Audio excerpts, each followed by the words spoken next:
Hello, my name is Susan Benke, and I am a senior lecturer at the University of Sydney, and I am also on the executive council of the Sydney Peace Foundation, where we are very concerned about the effects of climate change on peace and justice.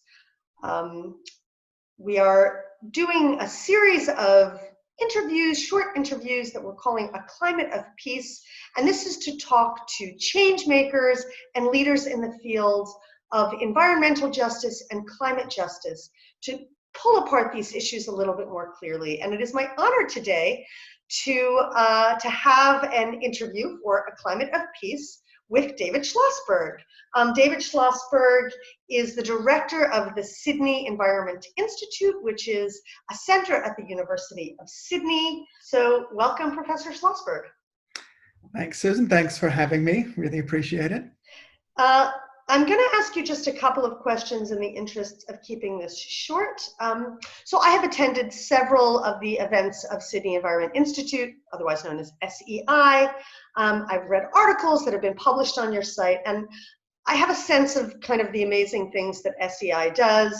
I'm going to list them for you, and then I want you tell me, what am I missing? So research on environmental issues, mentoring faculty and students that are interested in those issues, holding events to raise awareness, and then of course dissemination in a range of publications, not just academic, but also kind of out there in the real world and in popular media. So what have I missed in that, David? What else do I need to cover? Well, I think when you first started describing us, you talked about us as one of the university's multidisciplinary initiatives. And I think that idea of working across disciplines is central to our work. So we're interested in examining and impacting problems and issues. And that takes partnerships across disciplines, and it takes partnerships outside of the university as well. So all of our research projects are made up of collaborative multidisciplinary teams. So all of our work on environmental justice, climate justice, multi-species justice, it involves people from government, from sociology, law, gender and cultural studies, geography, history, philosophy, just across the board. A project on violence in plain sight, which looks at the relationship between violence against women and violence against the environment, also has people from all over the university.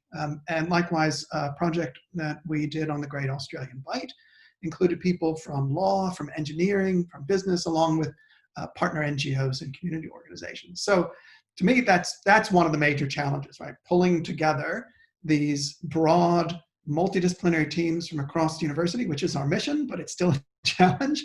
And at the start of the year, we had about 25 different projects with about 80 different researchers and partners from every part of the university. You did ask about impact, and I guess let me just mention the Great Australian Bight project, because that was a really good example.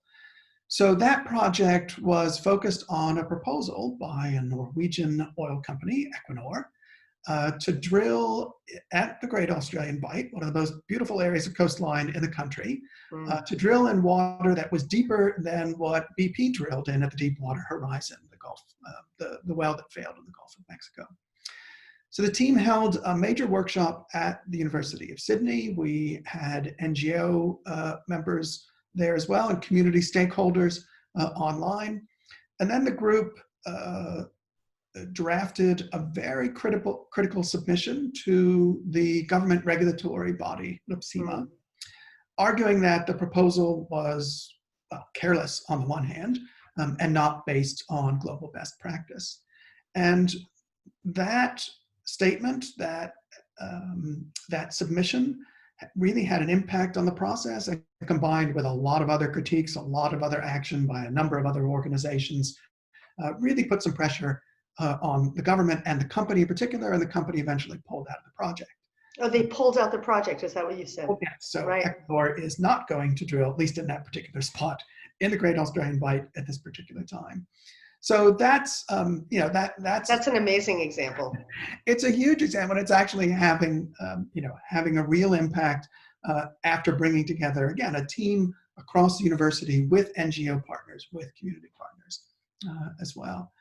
And I mean, I think that those of us that care about peace and justice, we agree with you on a meta level, which is to say environmental issues are of course holistic issues. Of course they concern economic, sociology, psychology, biology, ecology. They are, of course they are intertwined. So I think try getting all true. those people in a room at the same time working Right. on the same project. But yeah, it's absolutely necessary, but incredibly difficult. So that's the rewarding part, is to be able Yeah, that's a really great example. My next question is that I know a couple of your research projects. You have so many, I don't know them all, but I kind of refreshed my memory by looking at some of the information on the website.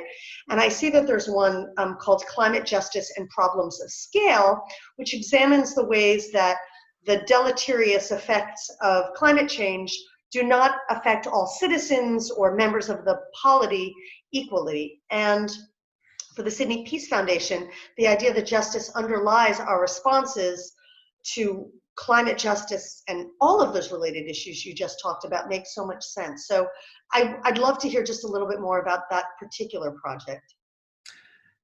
So that project is actually one of our global partnerships. It's funded by a grant from the Mellon Foundation to an organization called the Consortium of Humanities Centers and Institutes, CHCI. And it follows from a lot of work that we've done on environmental humanities and something called the Global Environmental Humanities Observatories, which was another Mellon-funded project that we contributed to. So partners here are universities in the US, in South Africa, and in Lebanon. Wow. And our contribution to that, so that's really about expanding environmental humanities focus on environmental and climate justice. There's supposed to be a big event in South Africa. Of course, everything now is going online and more virtual. Right. So our contribution to this, and I'm working with one of our postdoctoral researchers, Dr. Christine Winter, as well as one of our key researchers, Associate Professor Tom Van Doren. And our focus is really on the one hand, indigenous and decolonial notions of justice and environmental justice, and how we consider the impact of climate change on the non-human realm. Right? So, for example, the ecosystems and over 1 billion non-human animals killed in Australia's bushfires last summer. And Tom's contribution there is really about methodology, and it's about the role of storytelling in getting at the experience of impact, extinction, injustice at the community level. But yeah, that project builds on a lot of work that we've done in the SCI on environmental justice, on climate justice. I mean, really, justice is one of these cross-cutting ideas that really underlies a lot, if not most of the projects at SCI. We have another ARC-funded project on the meaning of environmental justice in Australia specifically. Can you say that again, the meaning of what justice? Of environmental justice. Environmental justice, yeah. In Australia on the obstacles to its implementation and the way that specific areas of policy might change if environmental justice is applied. So looking at the impacts of climate change, looking at climate change adaptation and transition, for example. The storytelling is quite interesting to me as a method because it's not one that we might necessarily think of as being the realm of an environment center. We think of that as maybe being kind of a humanities center or maybe an anthropology. So it's fascinating because of your cross-disciplinary approach that it's clear you have a range of ways of kind of exploring these questions. You have some really wonderful concrete programs in addition to the ones you've mentioned, David, that are meant to really push not only how we think about the environment, but what those responses might be. And so, for example, another one that I'd wanted to ask you about was this one that you had about policy reform, where you're really pushing to ask what would urban food look like or energy transition. Those are really concrete examples of how we might make change. Yeah. I'd love to hear more about that. We've got a project, another ARC-funded project, and I'm a partner with Associate Professor Alana Mann of School of Communications on this. It's called Food Lab Sydney. And Food Lab Sydney is really a great example of the work that we do to expand and impact the policy realm. It's another partnership that we have, this time with the City of Sydney. So Food Lab Sydney is a food business incubation program, and it's aimed at low-income, migrant, and minority community members across Sydney. I mean, basically, it's training in how to start a food business or how to be a leader in a more sustainable food system. So we say Food Lab Sydney is about good food, good jobs, and good sustainability practices. So what does that have to do with public policy? Well, most urban food interventions, most policy interventions around food are about food insecurity and food charity. Right? It's about getting free or low-cost food to those who need it. And that is absolutely crucial work, and we support those kinds of programs. But you can't just stop with those kinds of programs because they don't get at the core reasons for food insecurity. The lack of opportunity, the lack of jobs, institutionalized discrimination in, exclusion from the local food system. And that's the area that Food Lab Sydney is trying to engage. So we're trying to work with the City of Sydney. We are working with the City of Sydney, and we're working with a number of our students to address and to try and create a more local, a more inclusive, more just, a more sustainable food system. And it's great to be partners with the city, in particular the Social Sustainability Program at the City of Sydney. And we've got this great support in the city and across the city for that. We're also working with TAFE on the training aspect of it. So it's a great partnership, and it's a great partnership that pushes the envelope of what food policy can do for justice and for sustainability. That's amazing. And I can't wait until the Food Lab restaurant opens up that we all eagerly attend. When we can, of course, go to a restaurant again, which is coming. We know it's coming. Yeah. So I should also, the university has also, university has been really, really supportive, and the USU has been incredibly supportive on campus. So we're getting our students to work in some of the kitchens on campus. Some of the products that the students are making will be available on campus. I mean, it's just been this great, that's what partnerships are all about, and that's what that impact. So, you can actually see the products and students who have been excluded from a food system come to the University of Sydney, and they can cook for and create for and literally change the taste of what's on offer on campus. No, that's amazing, amazing. Well, I can't wait to sample those goods, whether they come in a restaurant or, at the University of Sydney local cafe. So I wanted to ask you also about your book. You have a book that that's come out with Oxford University Press with Luke Craven. I think the title is Sustainable Materialism, Environmental Movements and the Politics of Everyday Life. And I have not yet read it, I confess, but it seems quite interesting in that it's looking at the different kinds of social movements across a range of sort of sub areas that are working toward climate justice. Tell us a little bit about that. I love it, a book plug. This book is about movements that focus on the flow of materials and focus on the development of new and more sustainable systems. So we look specifically, and we interviewed 100 activists in 3 different countries in 3 different movements in sustainable food systems, in community energy systems, and in the growing sustainable fashion industry.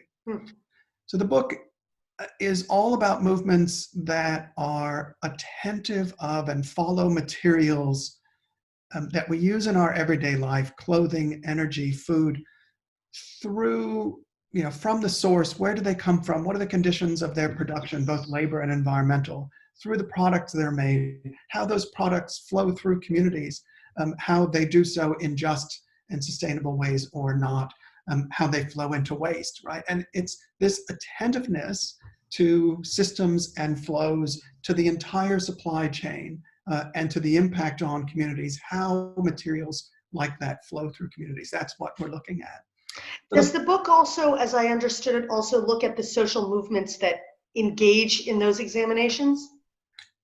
I mean, it's really about movements, as one of our interviewees said, it's about do activism, right? It's about movements that are doing. Some of our interviews with climate justice activists, so folks who were really involved in trying, to get the UNFCCC to do something at the global level, they expressed frustration and they said, I just wanted to do something. I had a lot of interviews open with, I just wanted to do something. So it's really about that sort of doing. And it's very different from the policy-focused movements, especially those with climate change that are often focused on state or global policy, or lack of state and global policy change. But that's so encouraging, David, because I'm hoping that a lot of people that listen to this interview will feel the same way.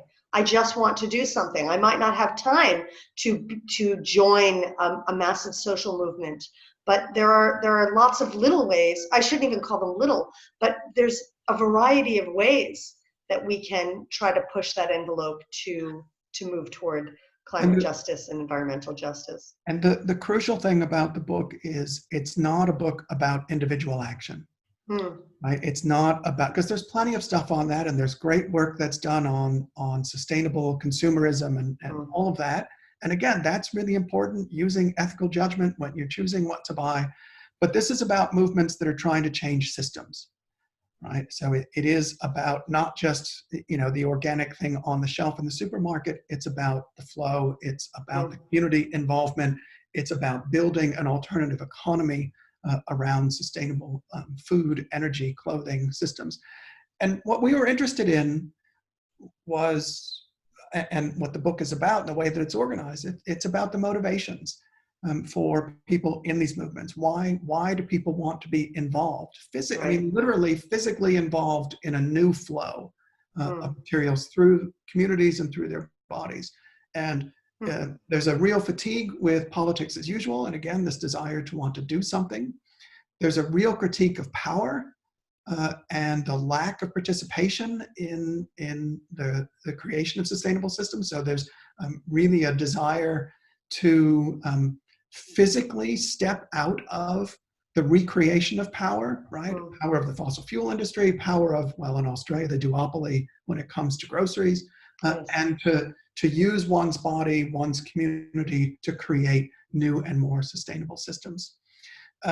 People are motivated by justice. I didn't think this was going to be another project on environmental justice, but nearly every one of the 100 people we interviewed talked about environmental and social justice, especially what that means at the community level. And to me, that really showed how how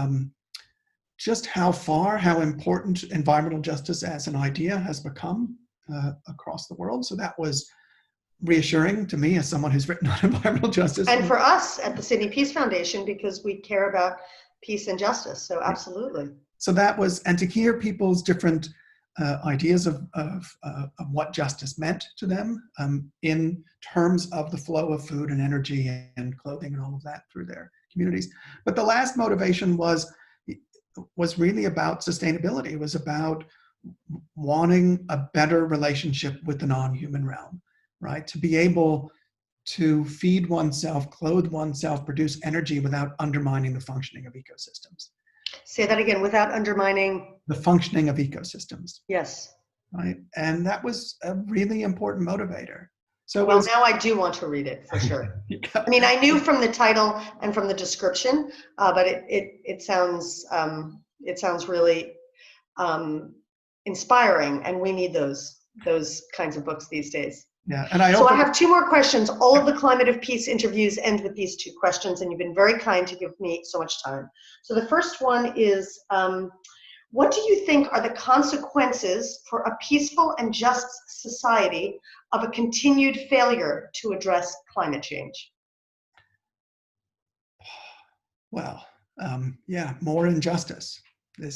I mean, my main academic contributions have been in environmental justice and in climate justice. And clearly the bottom line at the intersection of justice and climate change is that climate change is not hitting everyone equally now, and it won't hit everyone equally from now on and into the future. Those who are already discriminated against, those who are already vulnerable, those who are already made invisible or dumped on or poisoned will be impacted worse than those with privilege and resources. And that's just straightforward fact. There's a good reason why movements in the last few weeks around Black Lives Matter also address climate change. So yes, clearly policing is absolutely key and an everyday experience of institutionalized racism and disadvantage. But these same movements in both the US and here in Australia also focus on the impacts of that racism and injustice on the impacts of climate change. So African-American activists and authors and officials have been talking about the inequitable impacts of climate change for over 2 decades, right? Since before Katrina, right? Katrina is the event, Hurricane Katrina. Hurricane Katrina that hit New Orleans. That was, for a lot of people, the first illustration of what the injustice of climate-fueled events would be. But the Black Congressional Caucus in the US, Native American groups, indigenous groups all over the world had already been talking about that kind of injustice that had already been hitting them, right? Indigenous groups have been talking for decades about climate change and the impact on sacred sites, on historical sites, on cultural practices, right? So that's one aspect of it.